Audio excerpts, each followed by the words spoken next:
Hi good morning everyone. Gowdathis ಕಿಚನ್ಗೆ ಸ್ವಾಗತ. ನಾನು ನಿಮ್ಮ ನಂದಿನಿ ಮಾತಾಡ್ತಾ ಇದ್ದೀನಿ.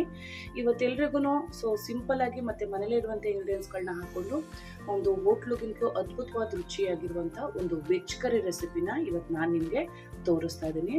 ಸೊ ಈ ಒಂದು ಚಳಿಗೆ ರೆಗ್ಯುಲರಾಗಿ ತಿನ್ನೋ ಗೊಜ್ಜುಗಳಿಗಿಂತ ಇದು ಬಹಳನೇ ಡಿಫ್ರೆಂಟ್ ಆಗಿರುತ್ತೆ ಮತ್ತು ಮಾಡೋಕ್ಕೂ ತುಂಬ ಈಸಿ ಮತ್ತು ಟೇಸ್ಟ್ ವೈಸ್ ಅಂತೂ ಅಮೇಝಿಂಗ್. ಅದಂತೂ ನಾನು ನಿಮಗೆ ಪ್ರಾಮಿಸ್ ಮಾಡ್ತೀನಿ, ಅಷ್ಟು ಅದ್ಭುತವಾಗಿರುತ್ತೆ.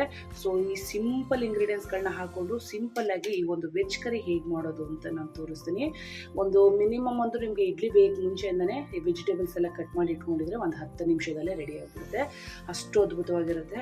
ಆ ಒಂದು ಘಮ, ಆ ಒಂದು ಗ್ರೇವಿದು ಟೆಕ್ಸ್ಚರು ಮತ್ತು ಟೇಸ್ಟು ಎರಡು ಕೂಡ ಅದ್ಭುತವಾಗಿರುತ್ತೆ. ಈ ಒಂದು ವೆಜ್ ಕರಿನ, ಅದರಲ್ಲೂ ಹೋಟೆಲ್ ಸ್ಟೈಲ್ ವೆಜ್ ಕರಿನ ಹೇಗೆ ಮಾಡೋದು ಅಂತ ತೋರಿಸ್ತೀನಿ, ನೋಡ್ಕೊಳ್ಳೋಣ ಬನ್ನಿ.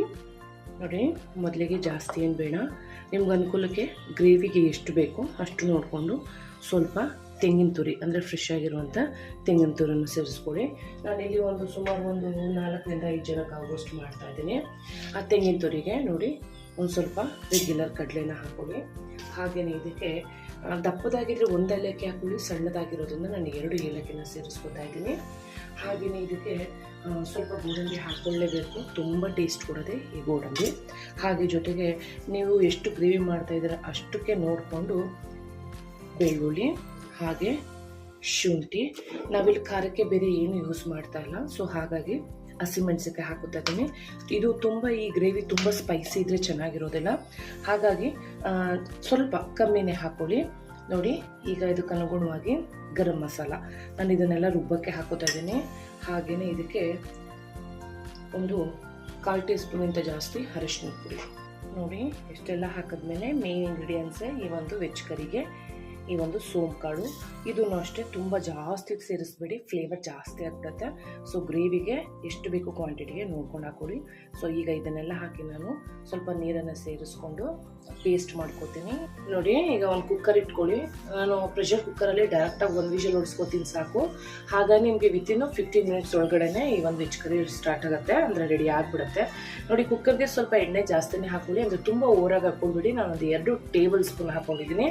ಅದಕ್ಕೆ ನಾನು 2 ಪಲಾವ್ ಎಲೆನ ಸೇರಿಸ್ಕೊಂಡಿದ್ದೀನಿ. ಹಾಗೆ ಒಂದೇ ಒಂದು ಚಕ್ಕೆ, ಜೊತೆಗೆ ಒಂದೇ ಒಂದು ಅನಾನಸು. ಇದಿಷ್ಟೇ ಇಂಗ್ರೀಡಿಯೆಂಟ್ಸು, ಇದನ್ನು ಬೇರೆ ಹಾಕ್ಕೊಳಕ್ಕೆ ಹೋಗ್ಬಿಡಿ.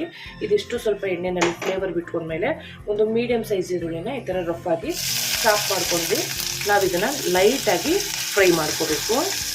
ನೋಡಿ, ಈಗ ಈರುಳ್ಳಿ ಚೆನ್ನಾಗಿ ಒಂದು ಲೈಟಾಗಿ ಫ್ರೈ ಆಗಿದ ತಕ್ಷಣ ನಾನಿಲ್ಲಿ ವೆಜಿಟೇಬಲ್ಸನ್ನು ತೊಗೊಂಡಿದ್ದೀನಿ. ಸೊ ನಿಮಗೆ ಕಾಣ್ತಾ ಇರಬೇಕು, ನಾನಿಲ್ಲಿ ಕ್ಯಾರೆಟು, ಬೀನಿಸು, ಹಾಗೆ ಹೂಕೋಸು, ಜೊತೆಗೆ ಗೆಡ್ಡೆಕೋಸು, ಹಾಗೆ ಹಸಿ ಬಟಾಣಿ ಎಲ್ಲವನ್ನು ತೊಗೊಂಡಿದ್ದೀನಿ. ಇದಕ್ಕೆ ಬದನೆಕಾಯಿ ಒಂದು ಬಿಟ್ಟು ನಿಮ್ಗೆ ಇಷ್ಟ ಆಗಿರೋಂಥ ವೆಜಿಟೇಬಲ್ಸ್ ಎಲ್ಲ ಹಾಕೋಬೋದು.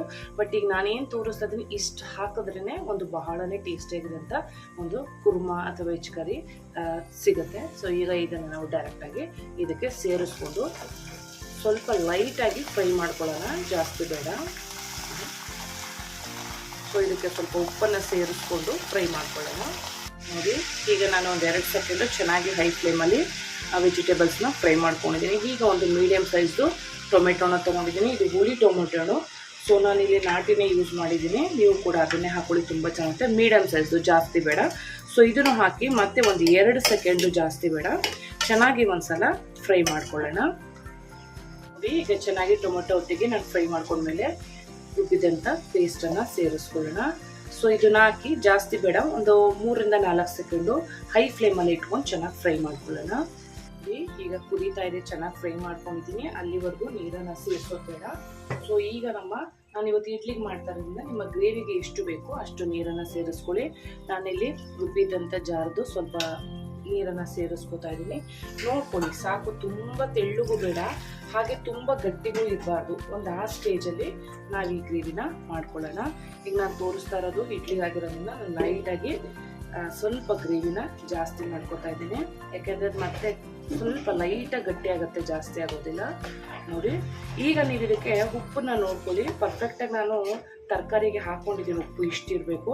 ಸೊ ಈಗ ನಾವು ಇದನ್ನು ಲಿಟ್ಲನ್ನು ಕ್ಲೋಸ್ ಮಾಡಿ, ಇದಕ್ಕೆ ನಾನು ಇನ್ನೇನು ಸೇರಿಸೋದಿಲ್ಲ, ಇಷ್ಟೇ ನಾನು ಹಾಕಿರೋಂಥ ಮೆಜರ್ಮೆಂಟು ತೋರಿಸಿದಂಥ ಮೆಜರ್ಮೆಂಟ್ ಹಾಕಿದ್ರೆ ಪರ್ಫೆಕ್ಟಾಗಿರುತ್ತೆ. ಈಗ ಇದು ನಾನು ಹೈ ಫ್ಲೇಮಲ್ಲಿ ಅಂದರೆ ಮೀಡಿಯಮ್ ಟು ಹೈ ಫ್ಲೇಮಲ್ಲಿ ಇಟ್ಕೊಂಡು ಜಸ್ಟು ನಾವು ಒಂದು ವಿಷಲನ್ನು ತೊಗೊಳ್ಳೋಣ. ಯಾಕೆಂದರೆ ಇದು ಒಂದು ವಿಷಲ್ ತೊಗೊಂಡ್ರೆ ಈ ನಾನು ಕುಕ್ಕರಲ್ಲಿ ಪರ್ಫೆಕ್ಟಾಗಿ ಕುಕ್ ಆಗುತ್ತೆ. ಸೊ ನಿಮ್ಮ ಕುಕ್ಕರ್ಗಳಲ್ಲಿ ಕೆಲವು ಕುಕ್ಕರ್ಗಳಲ್ಲಿ 2-3 ಒರೆಸ್ಕೋತೀರಾ, 2 ಒರೆಸ್ಕೊಂಡ್ರೆ ಸಾಕಾಗುತ್ತೆ. ಬಟ್ ನಾನಿದು ನಮ್ಮ ಕುಕ್ಕರ್ ಆಗಿರೋದ್ರೆ ಇದು ಕರೆಕ್ಟಾಗಿ ಪರ್ಫೆಕ್ಟಾಗಿ ಕುಕ್ ಆಗುತ್ತೆ. ಹಾಗಾಗಿ ವೆಜಿಟೇಬಲ್ಸ್ ಜಾಸ್ತಿ ಬಾಯ್ಲ್ ಆಗಬಾರ್ದಲ್ಲ, ಅದಕ್ಕೋಸ್ಕರ ನಾನು ಒಂದು ವಿಷಲನ್ನು ತೊಗೋತೀನಿ. ಒಂದು ವಿಷಲ್ ಆಗಿದ ನಂತರ ಸೊ ನಾನು ಎಷ್ಟು ಸೂಪರಾಗಿ ಗ್ರೇವಿ ಆಗಿರುತ್ತೆ ಅಂತ ನಾನು ನಿಮಗೆ ಓಪನ್ ಮಾಡಿ ತೋರಿಸ್ತೀನಿ. ಸೊ ಇದು ನಾನು ಒಂದು ವಿಷಲನ್ನು ತೊಗೋತೀನಿ. ನೋಡಿ ಈಗ ಪ್ರೆಷರ್ ಹೋಗಿದೆ. ನಾನು ಹೇಳ್ದಾಗೇ ಎರಡೇ ಇಲ್ಲ ಒಂದೇ ಒಂದು ತೊಗೊಂಡಿದ್ದೆ. ಸೊ ಸಾಕು, ಫೈನಾಗಾಗಿದೆ ಗ್ರೇವಿ. ಇದಕ್ಕಿಷ್ಟೇ, ನಾನು ಇನ್ನೇದಕ್ಕೆ ಹಾಕೋದಿಲ್ಲ. ನೋಡಿ ಎಷ್ಟು ಚೆನ್ನಾಗಾಗಿದೆ. ಆ ಕಲರು ಅಷ್ಟೇ ನಿಮಗೆ ವಿಡಿಯೋದಲ್ಲಿ ಏನು ಕಾಣ್ತಾ ಇದೆ ಡೈರೆಕ್ಟಾಗೂ ಇದೇ ಕಲರೇ ಇರುತ್ತೆ. ಆ ಫ್ಲೇವರ್ ಏನಿದೆ ಘಮ ಘಮ ಅಂತ ಅಷ್ಟು ಅದ್ಭುತವಾಗಿರುತ್ತೆ. ಸೊ ನೀವು ಕೂಡ ಒಂದ್ಸಲ ಟ್ರೈ ಮಾಡಬೇಕು ಹೇಗಿರುತ್ತೆ ಅಂತ. ಸೊ ನೋಡಿ ಈಗ ರೆಡಿಯಾಗಿದೆ. ಒಂದು ಪ್ಲೇಟ್ಗೆ ಟ್ರಾನ್ಸ್ಫರ್ ಮಾಡಿ ನಾನು ಇದನ್ನು ನಿಮಗೆ ತೋರಿಸ್ತೀನಿ. ನೋಡಿ ಈಗ ಬಿಸಿ ಬಿಸಿ ಗೊಜ್ಜು ಜೊತೆಗೆ ನಾನು ಇವತ್ತು ಇಡ್ಲಿ ಮಾಡಿದ್ದೆ ಅನ್ನಲ್ಲ, ಸೊ ಅದಕ್ಕೆ ನಾನೀಗ ಸರ್ವ್ ಮಾಡಿದ್ದೀನಿ. ನೋಡಿ ಸಾಫ್ಟಾಗಿ ಇಡ್ಲಿ ಇದೆ, ಜೊತೆಗೆ ಅದೇ ರೀತಿನಲ್ಲೇ ಗ್ರೇವಿ ಕೂಡ ಇದೆ. ನೋಡಿದ್ರಲ್ಲ ಎಷ್ಟು ಚೆನ್ನಾಗಿದೆ ಅಂದರೆ ನಿಮ್ಗೆ ಏನು ವಿಡಿಯೋನಲ್ಲಿ ಕಲರ್ ಕಾಣಿಸ್ತದೆ ಅದೇ ಕಲರೇ ಇದರಲ್ಲೂ ಕೂಡ ಇರೋದು. ಅಷ್ಟು ಅದ್ಭುತವಾಗಿರುತ್ತೆ. ನೀವು ಒಂದ್ಸಲ ಮನೆಯಲ್ಲಿ ಬೇಕಾದ್ರೆ ಸ್ವಲ್ಪ ಕ್ವಾಂಟಿಟಿ ಟ್ರೈ ಮಾಡಿ, ನೆಕ್ಸ್ಟು ಬೇರೆ ಥರ ಎಲ್ಲ ಗೊಜ್ಜು ಮಾಡೋದೇ ಬಿಡ್ತೀರಾ. ಅಷ್ಟು ಟೇಸ್ಟೇ ಇರುತ್ತೆ ಮತ್ತು ಅಷ್ಟು ಫ್ಲೇವರ್ಫುಲ್ ಆಗಿರುತ್ತೆ. ಇದು ಪೂರಿ, ಚಪಾತಿಗೆ, ಬಿಸಿ ಅನ್ನಕ್ಕೆ, ಹಾಗೆ ಅಕ್ಕಿ ರೊಟ್ಟಿಗೆ ಎಲ್ಲದಕ್ಕೂ ಕಾಂಬಿನೇಷನ್ ಎಂಥದಕ್ಕಾಗುತ್ತೆ ಅನ್ನೋಂಗಿಲ್ಲ. ಸೊ ಸ್ಪೆಷಲಿ ನಾವು ದೋಸೆ, ಚಪಾತಿ, ಪೂರಿಗೆಲ್ಲ ಸೂಪರ್ ಕಾಂಬಿನೇಷನು. ಸೊ ನೀವು ಕೂಡ ಇದೇ ರೀತಿಯಲ್ಲಿ ಈ ಥರ ಹೋಟೆಲ್ ಸ್ಟೈಲ್ನಲ್ಲಿ ಒಂದು ವೆಜ್ ಕರಿನ ಟ್ರೈ ಮಾಡಿ. ಎಷ್ಟು ಸಿಂಪಲ್ಲು, ಮನೇಲೇ ಇರುವಂಥ ಇಂಗ್ರೀಡಿಯೆಂಟ್ಸು, ಬಟ್ ಏನೇನು ಹಾಕಿ ಮಾಡಬೇಕು ಅನ್ನೋದು ಖಂಡಿತ ಇವತ್ತಿಗೂ ನಮಗೂ ಗೊತ್ತಿರೋದಿಲ್ಲ. ಸೊ ಹಾಗಾಗಿ ನಾನು ಇವತ್ತು ಈ ಸಿಂಪಲ್ ಆಗಿರುವಂಥ ಸೂಪರ್ ಟೇಸ್ಟಿಯಾಗಿರುವಂಥ ಒಂದು ಗೊಜ್ಜು ರೆಸಿಪಿನ ಶೇರ್ ಮಾಡಿದ್ದೀನಿ, ವೆಜ್ ಕರಿನ. ಸೊ ನೀವು ಕೂಡ ಮನೆಯಲ್ಲಿ ಟ್ರೈ ಮಾಡಿ. ಹೀಗೆ ಹೊಸ ಹೊಸ ರುಚಿಯಾಗಿರುವಂಥ ಅಡುಗೆಗಳನ್ನ ನಾನು ನಿಮಗೆ ತೋರಿಸ್ಬೇಕು ಅಂದರೆ ಸೊ ಹೊಸದಾಗೆಲ್ಲ ನನ್ನ ಚಾನಲ್ನ ಯಾರು ನೋಡ್ತಾ ಇದ್ದೀರಾ ಪ್ಲೀಸ್ ಅವರೆಲ್ಲ ಸಬ್ಸ್ಕ್ರೈಬ್ ಮಾಡ್ಕೊಳ್ಳಿ, ಶೇರ್ ಮಾಡಿ ಮತ್ತು ಕಮೆಂಟ್ಸ್ ಮಾಡಿ. ಇದೇ ಥರ ನೆಕ್ಸ್ಟ್ ವೀಡಿಯೋದಲ್ಲಿ ನಾನು ನಿಮಗೆ ಭೇಟಿ ಆಗ್ತೀನಿ. Until then, take care. Bye bye.